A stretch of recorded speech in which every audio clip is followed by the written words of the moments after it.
صلہ رحمی کی بنیادی طور پہ 3 قسمیں ہیں۔ ایسا رشتہ دار خواہ وہ خونی رشتہ ہے یا سببی رشتہ ہے، سسرال ہے لیکن نیک ہے، سب سے زیادہ ان کا حق ہے۔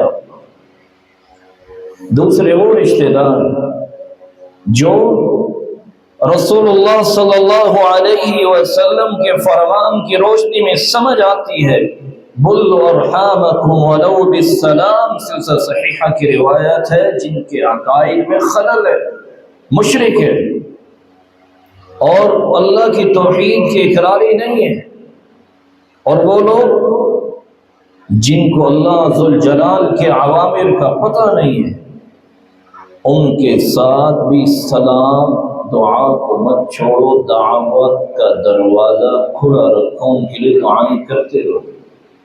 تیسرا وہ ہے جو برائیوں میں اٹا ہوا ہے، ڈٹا ہوا ہے، حجت قائم کرنے کے باوجود بھی سیدھا نہیں ہو رہا۔ اگر وہاں آپ اس سے تعلق اس نیت سے توڑتے ہیں کہ حجت کے بعد کہ شاید اس کی اصلاح ہو جائے، تو یہ تعلق توڑنا بھی صلہ رحمی ہوگی، جیسا کہ ابن ابی جمرہ رحمۃ اللہ واسعہ بیان کرتے۔ لیکن اگر تعلق توڑنے سے نقصان زیادہ ہو تو پھر دروازہ دعوت کا اور نیکی کا کھلا رکھیے، اور اپنے اعمال اور اخلاق کو، احترام کو بڑھاتے رہیے۔